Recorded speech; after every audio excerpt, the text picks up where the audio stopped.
करवा चौथ पर हमारे खास कार्यक्रम में मैं हूं आपके साथ नंदिनी लाक्षाकार। और करवा चौथ पर और भी जानकारी आप तक पहुंचाने के लिए स्टूडियो में हमारे साथ बहुत ही खास मेहमान मौजूद हैं, पंडित के दुबे पद्मेश जी। पंडित जी, बहुत बहुत स्वागत है आपका।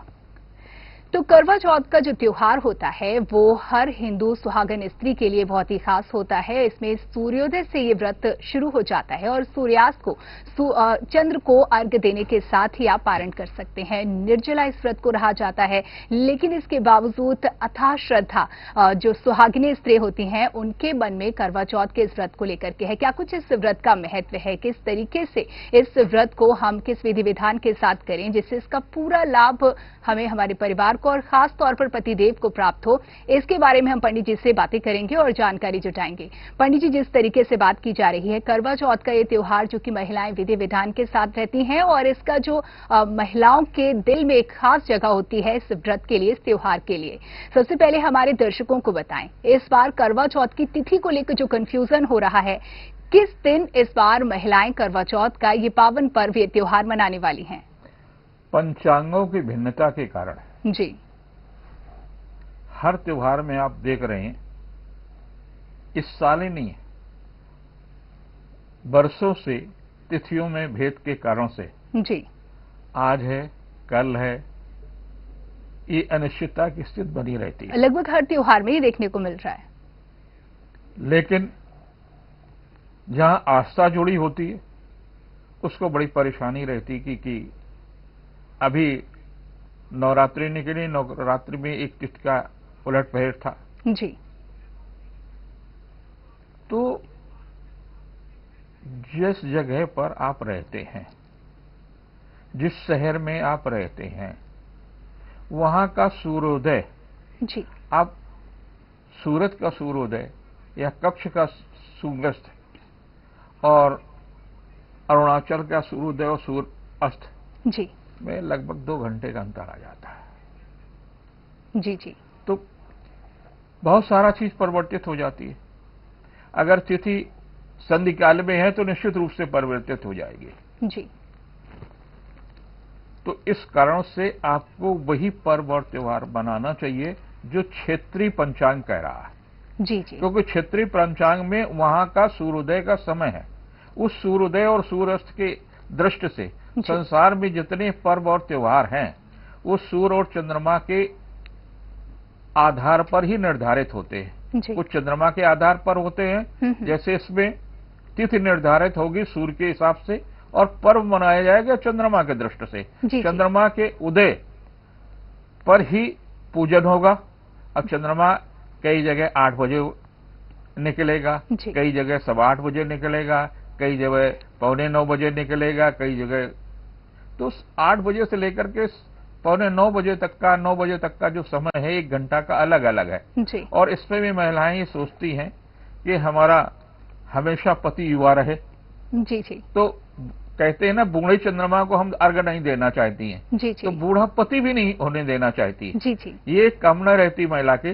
तो इस कारण से अपने कानपुर के आसपास के पंचांगों का जो एकीकरण है उसके हिसाब से 1 नवंबर को ही करवा चौथ का आप अर्घ्य दें। बिल्कुल। तो शुरुआत हमने आपकी इस उलझन को दूर करने के साथ कर दी है। 1 नवंबर को ही करवा चौथ का पर्व मनाया जाएगा। पंडित जी, आगे बढ़ती हुई अगर बात की जाए, करवा चौथ से जुड़ी हुई तमाम कथाएं, किंवदंतियां हमें सुनने को मिलती हैं। ऐसे में हमारे मनों में सवाल ये आता है कि आखिर इस पर्व को मनाने की परंपरा, करवा चौथ व्रत को रखने की परंपरा की शुरुआत कैसे हुई? भगवान राम के काल में भी जी, इसको करक चतुर्थी कहते थे। जी, जी, और ग्रंथ में उल्लेख मिलता है। तो उस काल से ही, उससे पहले का बहुत सारा इतिहास नहीं है। जी, जी, ये माना जाता है कि वाल्मीकि पहले दुनिया के कवि थे जिन्होंने संस्कृत भाषा में रामायण की रचना की है। जी, और उसके बाद तो उसमें भी फिर धीरे धीरे धीरे कुछ ग्रंथों में दशरथ चतुर्थी कही गई। जी, इसी तिथि को दशरथ चतुर्थी कही गई। फिर इसका जो महत्व सबसे ज्यादा बढ़ा वो बढ़ा महाभारत के काल में। जी। महाभारत के काल में चतुर्थी का पर्व पर कई तरह की टिप्पणियां हुई और द्रौपदी ने और कुंती ने इस पर्व को किस तरह से मनाया, उस पर तरह तरह के, लेकिन वेद व्यास जी ने जी। तो उसके पर्व को बहुत ही विशेष रूप से महत्व दिया। जी जी, तो उनकी ओर से भी इस पर्व को विशेष महत्व दिया गया। पंडित जी, सत्यवान सावित्री की जो कथा है, इसके बारे में भी हमें कुछ बताएं। क्या कुछ संदेश ये कथा देती है, और आज के परिप्रेक्ष्य में, आज के वातावरण की अगर बात की जाए तो ये कितनी प्रासंगिक, इससे कितनी सीख ली जा सकती है? जितनी भी कथाएं हैं जी। दंत कथाएं हैं या जनश्रुति कथाएं हैं, जी जी। उनमें दो चीजों का बड़ा ध्यान रखा गया है। एक तो हमारे सांस्कृतिक महत्व को, जी। दूसरे धार्मिक महत्व को, कि कहीं हमारे धार्मिक चोट न हो, भले ही उसमें आध्यात्मिक दृष्टि न हो, लेकिन देश ने जब भी प्रगति की है तो विज्ञान और अध्यात्म के समन्वय से ही प्रगति हुई। आज भी धर्म और अर्थ दोनों जहां मिलते हैं, वो पर्व बहुत विख्यात होता है, जी। बहुत लोकप्रिय होता है, बहुत दिन तक उसका जीवन रहता है। जी। सावित्री के बारे में, राजकुमारी, जी। सत्यवान राजकुमार, उनके पिता राजा, इनके पिता राजा, विवाह तय हुआ। जी। और तय होने के बाद में जो ज्योतिष के महाप्रकांड विद्वान नारद जी, बहुत कम लोग जानते हैं कि नारद संहिता ज्योतिष का ग्रंथ है। जी जी, वाकई। उन्होंने यहां तक लिखा कि मंदिर के निर्माण में किस तरह का मंदिर घर से बाहर होना चाहिए और किस तरह का घर के अंदर मूर्ति होनी चाहिए, जिससे आपका दाम्पत्य जीवन सुखी हो। जी। यहां तक का। जी जी। और तरह तरह का उन्होंने हर तरह का होरा पर भी टिप्पणी की है। तो वो नारद संहिता आपको अगर मिलती है तो उसे आप जरूर पढ़ें। जी। तो नारद जी लड़की के पिता के घर पहुंचते हैं, सावित्री, और उन्होंने कहा कि जहां आपने रिश्ता तय किया है, मेरा धर्म है, ज्योतिष का धर्म है कि मैं स्पष्ट रूप से आपको बता दूं कि सत्यवान की आयु 1 वर्ष से अधिक नहीं है। जी। और उसकी अकाल मृत्यु है। तो स्वाभाविक है पिता विवाह से दूर हो जाएगा। बिल्कुल। कोई भी पिता को अगर पता है कि हम जहां विवाह कर रहे हैं, सावित्री को जब ये पता चला, सावित्री मनसा वाचा कर्मणा, मन, वाणी और कर्म से सत्यवान को पति मान चुकी थी। जी जी। तो उन्होंने कहा कि जो मेरी मां ने शिक्षा दी है कि स्त्री एक बार ही पति का वर्ण करती है, और मैंने मन से, वाणी से और कर्म से सत्यवान को पति मान लिया है, मैं विवाह उसी के साथ करूंगी। जी। बेटी के हट के सम्मुख पिता ने समर्पण कर दिया, विवाह सत्यवान के साथ हो गया। जी जी। जब सत्यवान के साथ हो गया, तब तक राजा जो सत्यवान के पिता थे, उनका राज्य छीन गया। दूसरे राज्य के लोगों ने हमला कर दिया, उनका राज्य छीन लिया, और उसमें शोक में वो अंधे हो गए मां बाप। जी। जंगल के लिए प्रस्थान कर दिया, सत्यवान के माता पिता और ये भी। उन्होंने अपने सास से पूछा कि सौभाग्य के लिए क्या करें। जी। तो लोग करवा चौथ का व्रत करो। सावित्री ने भी करवा चौथ का व्रत किया। जी। और पूरे लगन के साथ में, पूरे नियम के साथ में, और वो कालखंड भी आ गया जब 1 वर्ष पूरा होने को आ रहा था, तो सत्यवान जंगल में लकड़ी लेने के लिए, ताकि घर में अन्न का कार्य हो, जी, भोजन बने माता पिता के लिए और दोनों के लिए। बिल्कुल। और ये प्रार्थना करने लगी भगवान शिव से, और मृत्यु के देवता उनसे प्रार्थना करने लगे। जी, यमराज, आज का दिन मुझे आशीर्वाद देने का दिन है। जब उसे पता चला कि उसके पति को सत्यवान को सर्प ने डस लिया है, उसने धैर्य का त्याग नहीं किया, कि उसे पता था कुछ होना। जी, और पति को उठा करके जिस बरगद के वृक्ष के नीचे इन्होंने अपना आश्रय बना रखा था, वहीं लेकर के अपने गोदी में लेकर के बैठ गए। यमराज के दूत आते हैं और ये यमराज का पूजन लगातार कर रही हैं। शोक नहीं कर रही हैं, जी, रो नहीं रही हैं, बिलख नहीं रही है, संघर्ष कर रही थी जीवन और मृत्यु पर। मृत्यु को जीतने का संघर्ष था सावित्री का। यमराज के गण आते हैं, उन्होंने कहा कि मैं भी चलूंगी। जी, मैंने तो जीवन और मृत्यु का संकल्प लिया था, जीवन है तो साथ में, मृत्यु है तो साथ में। उन्होंने कहा भाई तुम्हारा तो जाने का हमारे पास परमिट ही नहीं है। उन्होंने इससे मुझे लेना देना नहीं, अगर इनको ले जाना तो मुझे भी ले जाइए। बहुत समझाया, और वो ऐसी महिला थी जी, जी, जिससे आप जबरदस्ती करके नहीं ले जा सकते थे, सती थे। जी, यमराज जी आते हैं, उन्होंने कहा कि तुम्हारे पूजन से मैं कभी नहीं जाता हूं, लेकिन तुम्हारे वजह से मुझे खुद आना पड़ा। मैं 2 वरदान तुम्हें देना चाहता हूं। जी, तो उन्होंने पहला वरदान दिया, विवेकशील महिला के रूप में भी उसे आप जाने।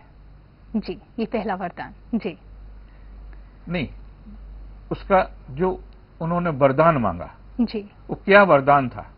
वरदान, पहला उन्होंने वरदान मांगा, मेरे सास ससुर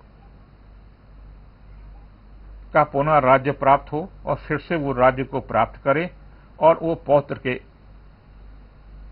बाबा दादा दादी बने। जी, जी, उन्होंने कहा तथास्तु। जी, अब इसमें उनको राज्य प्राप्त हो जाएगा तो आंखें भी प्राप्त हो जाएंगी, बिल्कुल, सुख वापस आ जाएगा। एक वरदान में सब कुछ मांग लिया। जी, दूसरे वरदान में उन्होंने कहा कि मैं अखंड सौभाग्यवती रहूं।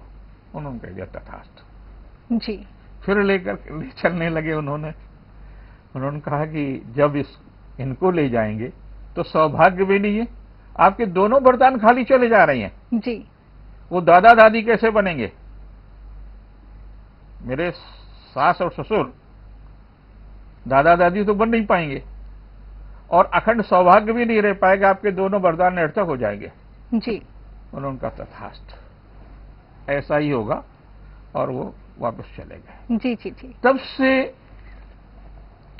ये माना जाता है कि आपकी अगर आस्था, आपका विश्वास, आपका धर्म पति के प्रति सावित्री के तरह है, तो आपका सुहाग नहीं जाएगा, सौभाग्यवती ही आप रहेंगे। बिल्कुल। उस संकल्प के साथ में स्त्रियां व्रत करती हैं। बिल्कुल, देखिए कथा के जरिए हमने वाकई जाना कि कितनी बुद्धिमत्ता के साथ सावित्री ने यमराज के हाथों से अपने पति के प्राण वापस लिए, और ये कथा वाकई में आज हम इसे याद करते हैं तो बहुत ही गर्व महसूस होता है अपनी संस्कृति पर। और करवा चौथ पर विशेष कार्यक्रम देख रहे हैं आप, और पंडित जी से लगातार बातचीत जारी है। सिलसिले को आगे बढ़ाते हैं। पंडित जी, जिस तरीके से करवा चौथ की बहुत ही सुंदर कथा आपने हमारे दर्शकों को सुनाई, वहीं अगर बात की जाए, हर बार कुछ जो त्योहार होते हैं, क्योंकि ग्रह और नक्षत्र लगातार अपनी गति से चल रहे हैं, ऐसे में करवा चौथ के मौके पर क्या कुछ ग्रह नक्षत्र का संयोग बन रहा है? क्या ये संयोग है जो इस पर्व को और भी खास बना रहा है? जो सबसे ज्यादा इस समय कष्टदायी योग चल रहा था जी, गुरु चंडाल योग। जी, और गुरु चंडाल योग मैत्री संबंधों को तो नष्ट करता ही, दाम्पत्य जीवन में किसी तीसरे की भूमिका के कारण से दाम्पत्य जीवन में तरह के तरह और शक उत्पन्न करने का भी काम करता है। आप भाग्यशाली हैं कि इस योग से आप कल मुक्त हो जाएंगे और उसके बाद करवा चौथ आएगा। जी, जी, यानी सब कुछ अच्छा ही अच्छा। बिल्कुल पंडित जी, जो भी हमारे रस्म होते हैं, रीति रिवाज होते हैं, अक्सर हम पाते हैं, मैं भी जब देखती हूँ व्यक्तिगत तौर पर ढूंढने का, जाने का प्रयास करती हूँ, तो इन सभी के पीछे एक वैज्ञानिक महत्व होता है। करवा चौथ पर सूर्य को अर्घ देने का और निर्जल उपवास का क्या कुछ महत्व है? हमारी हिंदू जो संस्कृति और आधार जी, वो है छित जल पावक गगन सवेर। जी, ये प्रकृति का सबसे बड़ा संदेश है। जी, जी, और इसी के आधार पर प्रकृति है। प्रकृति की सबसे छोटी इकाई हम है, मनुष्य। जी, जी, सबसे छोटी इकाई, सबसे छोटी इकाई है। जी, जी, और वो इकाई सबसे पहले आप पर ही प्रहार करती है। आपको जिस दिन जन्म देती है उसी क्षण मृत्यु की तारीख तय कर देती है। जी, वाकई जन्म के साथ मृत्यु है, तय कर दिया कि नहीं, आप ऐसा नहीं है कि आप यहां आए हैं तो आपको मृत्यु का सामना नहीं करना पड़ेगा, करना ही पड़ेगा। और जो हमने पांचों तत्वों से आपके शरीर का निर्माण किया है, वो पांचों तत्व प्रकृति फिर से ले लेगी। जी, जितने भी हिंदू पर्व और त्योहार हैं, उन्हें पांचों तत्व के अलग अलग रूप में पूजन किया गया। जी, इसमें भी कलश है, आकाश है, अग्नि है, जी, जल है और मिट्टी है। आप पूछेंगे कैसे? जी, क्योंकि हम जानते हैं ना। जी, कलश में आखिर ये तत्व क्यों? कलश के अंदर इतने सारे तत्व कैसे? आप देखिए, मिट्टी का कलश आपका, जी, मिट्टी, उसके अंदर जल है और जल के ऊपर दीपक जलाती है। जी, अग्नि है। जी, अग्नि बिना वायु को जलेगी नहीं, बिल्कुल, ऑक्सीजन के। और ऊपर आकाश है। पांचों तत्व, बिल्कुल, पांचों तत्व का प्रतीक है कि अगर शरीर में पांचों तत्व का संतुलन ठीक रहेगा तो आपका भौतिक जीवन काम, अर्थ, धर्म और मोक्ष के लायक आप रहेंगे। और पांचों तत्वों के संतुलन बिगड़ने से जी, काम, अर्थ, धर्म और मोक्ष सब में अंतर आ जाएगा सारी जिंदगी। और दाम्पत्य जीवन का आधार काम, दाम्पत्य जीवन को सुखी रखने के लिए अर्थ की जरूरत है, दाम्पत्य जीवन को व्यवस्थित रखने के लिए, वृद्धावस्था को लिए वानप्रस्थ आश्रम की जरूरत है, यानी धर्म की जरूरत है। जी, और उसके बाद में आप संन्यास ले लेंगे तो मोक्ष हो जाएगा। ये हिंदू फिलॉसफी है, हर पर्व और त्योहार में छिपी हुई है। जी, यहां भी छिपी हुई है। हम कमाते तो चले जा रहे हैं, शरीर की चिंता ही नहीं कर रहे हैं। जी, और इसमें शरीर की चिंता के लिए ही आपकी पत्नी आपके लिए व्रत कर रही है बिल्कुल, कि आप स्वस्थ रहें, हमारी जिंदगी के अंदर काम, अर्थ, धर्म और मोक्ष का संतुलन रहे। आप खुद ही बिगाड़ रहे हैं, या तो नशे में बिगाड़ रहे हैं। आज का युवा उधर भटक रहा है। जी। नशा तो किसी प्रकार का भी हो सकता है, उससे आप दूर रहें। और सवाल आपका क्या है? जी बिल्कुल पंडित जी, सवाल ये है कि देखिए भागने में पटाखे की तरह से आपका सवाल। दिवाली आ भी रही है तो पटाखों का बहुत डिमांड पड़ जाती है, और यहाँ बातों के पटाखे हो रहे हैं और ज्ञान की पटाखे ऊर्जा के साथ आपके सामने हम पहुंचा रहे हैं। अगला सवाल पंडित जी ये है कि देखिए आज के जमाने में श्रृंगार के लिए मार्केट में बहुत सारे उत्पाद मौजूद हैं, बहुत सारे प्रोडक्ट हमें मिल जाते हैं, लेकिन प्राचीन काल से हम 16 श्रृंगार का महत्व समझते आ रहे हैं, सुनते आ रहे हैं। इन 16 श्रृंगार में क्या कुछ मुख्य रूप से पंडित जी शामिल है जो कि आज भी जिनका प्रयोग आप विवाहित स्त्रियों को, सुहागिनों को करने की सलाह देंगे, खास तौर पर करवा चौथ के मौके पर? शरीर को प्रकृति की आवश्यकता है जी। और जब शरीर प्रकृति से दूर होगा तो विकृतियां उत्पन्न होंगी। बिल्कुल। आपके शरीर में अगर विटामिन डी और कैल्शियम की कमी है तो संतान उत्पत्ति होने में व्यवधान आएगा जी। या संतान में किसी प्रकार की कमी आ सकती है। आपका शरीर शिथिल होगा, बच्चा कमजोर होगा। तो सबसे पहले हमारे ऋषि मुनियों ने यही किया कि अगर मां स्वस्थ है तो बेटा स्वस्थ होगा, और बेटा स्वस्थ होगा तो समाज के निर्माण में वो स्वस्थ आचरण करेगा। बिल्कुल। तो क्या आया कि आप आज तो कम से कम हल्दी, बेसन, जी, तेल का उपटन लगाएं। जी जी। पहला ये, उससे आप सुंदर होंगे। आपका जब मांगलिक कार्य होता है, आपका विवाह होता है, तो कई दिनों तक आपके घर के यहां ये रस्म होती है उपटन की। जी। और फिल्म वाले तो आजकल विशेष रूप से दिखाते हैं। बिल्कुल। तो उससे तो, क्योंकि हमारा युवा समाज जो सबसे ज्यादा अगर कहीं से प्रभावित होता है तो फिल्म से प्रभावित होता है। बिल्कुल। अगर वो टेढ़े रंग की साड़ी पहन ले तो टेढ़े रंग की आप पहनने लगेंगे। जी, वो फिर ठीक है या नहीं ये हम नहीं सोचते, और हमारे लिए क्या सही है ये भी नहीं सोचते। मैं एक किसी दुकान पर बैठा हुआ था तो दुकानदार बताता था किसी अभिनेत्री का, इसने ये साड़ी जो है ये कंपनी की साड़ी उस फिल्म में पहनी है। जी। तो मार्केटिंग है। बिल्कुल। क्योंकि आप उसको जानते हैं, आप सीता के चित्र को नहीं जानते, सावित्री के चित्र को ठीक से नहीं पहचानते हैं। वो तो आर्टिस्ट ने बना दिया था, आप पहचानने लगे। जी। तो इसमें पहला जो उपकरण है वो है साज सज्जा से पहले। जी। दूसरा ये है कि बाजार की आप ले आई मेहंदी।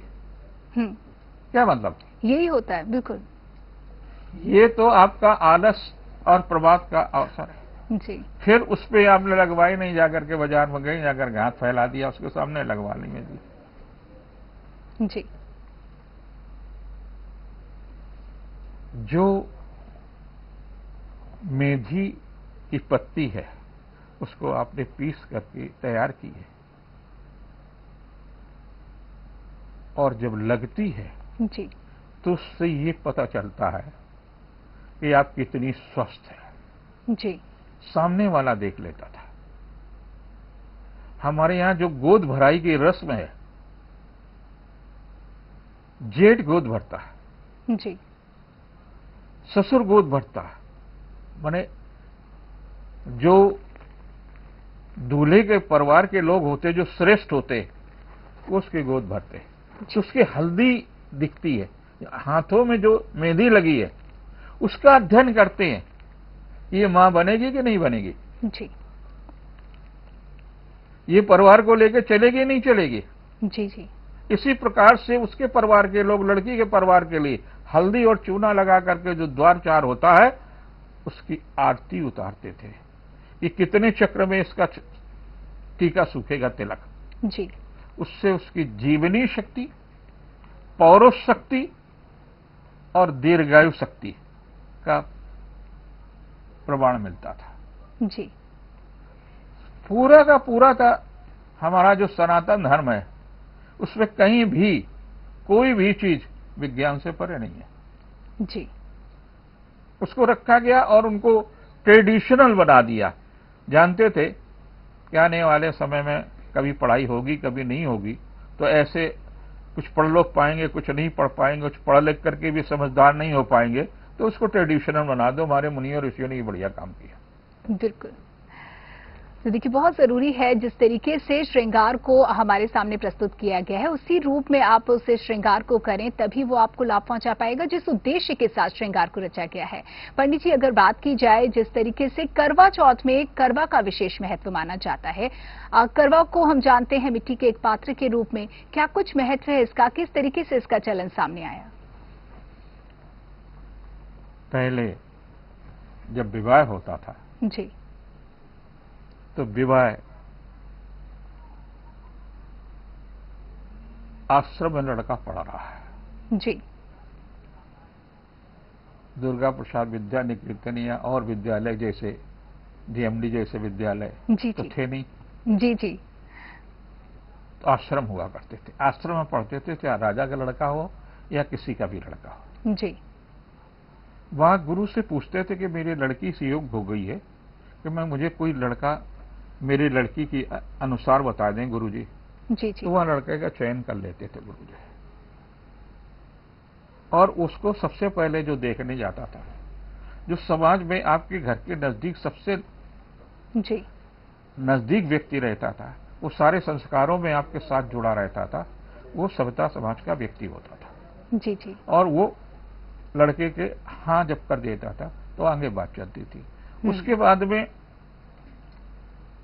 पिता जाता था अपने उसको देखने के लिए, वर के लिए, और जब उसको देख लेता था और उसको पूरी तरह से समझ लेता था कि हमारे लड़के के लिए योग्य है, तो उसके पिता के पास जाता था कि हम आपके बेटे साथ अपनी बेटी के लिए, तो उसको कहते थे वर इच्छा, वर की इच्छा।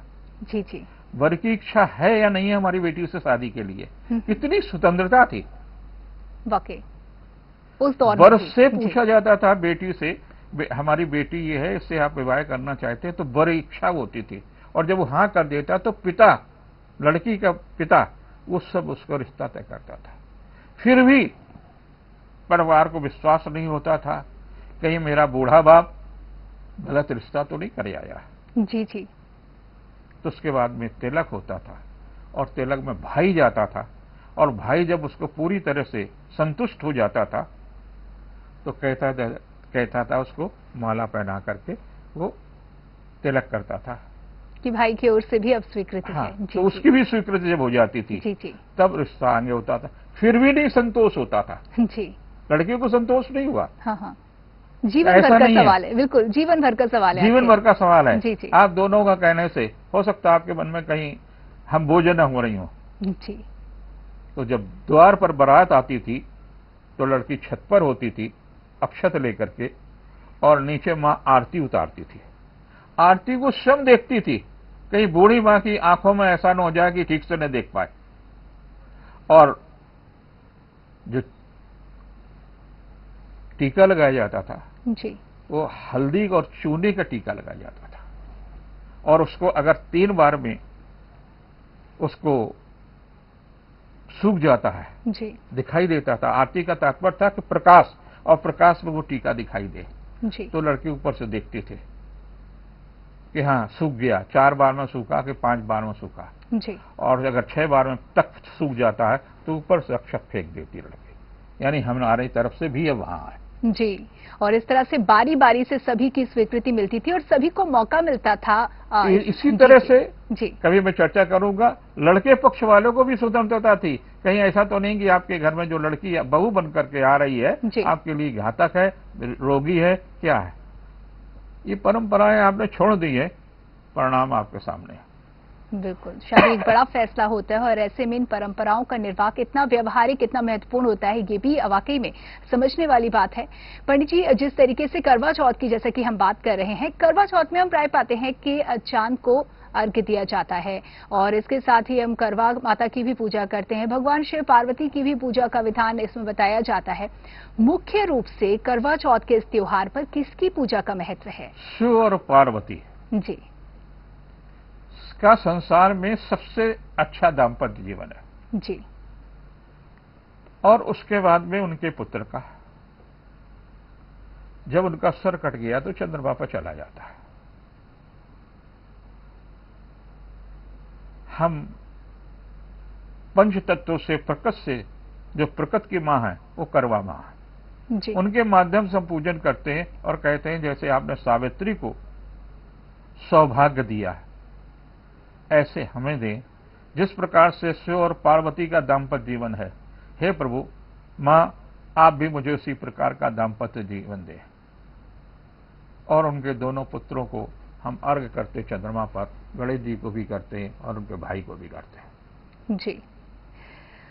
वहीं पंडित जी, अगर बात की जाए, आखिरी सवाल मैं आपसे ये करना चाहूंगी, आज के दौर में करवा चौथ किस भाव के साथ मनाने की आप सलाह देंगे, और प्राचीन काल से क्योंकि ये परंपरा चली आ रही है, किस मर्म के साथ इस त्योहार को मनाया जाता है? कम से कम आप सास के प्रति, ससुर के प्रति ईमानदार न रहे, पति के प्रति तो ईमानदार रहे। जी। पत्नी के प्रति आपको भी उतना ही ईमानदार रहना चाहिए। जी जी, दोनों के लिए जरूरी है। अगर दोनों लोग ईमानदार रहते हैं तो आपका करवा चौथ सार्थक है। वो आपको फूलों की लड़ी देता है, साड़ी देता है या एक चांदी की चम्मच देता है, बहुत बड़ा उपहार है। हीरे का हार देने की अपेक्षा प्यार का उपहार आपके लिए ज्यादा जरूरी है। बिल्कुल। और इसमें कई लोग परंपराओं का तोड़ते हैं। आप सारे दिन व्रत किया है, एक महिला ने जी, जल नहीं लिया है आपके स्वस्थ जीवन के लिए, तो जब उसका व्रत का विधान पूरा हो जाए तो चांदी के गिलास में, इतना सभी का सामर्थ्य कि चांदी के गिलास तो आप खरीदे सकते हैं जी, चांदी के गिलास से अपनी पत्नी को बिना शर्माए हुए, बिना संकोच के जी, उसको जल पिलाएं। सुशीतलता मिलेगा, चांदी में शीतलता है जी, उसको ने जो तप किया है, उस तप से जो जल रही है, उसको जल की आवश्यकता है। शरीर को, मन को, दोनों को जल की आवश्यकता है।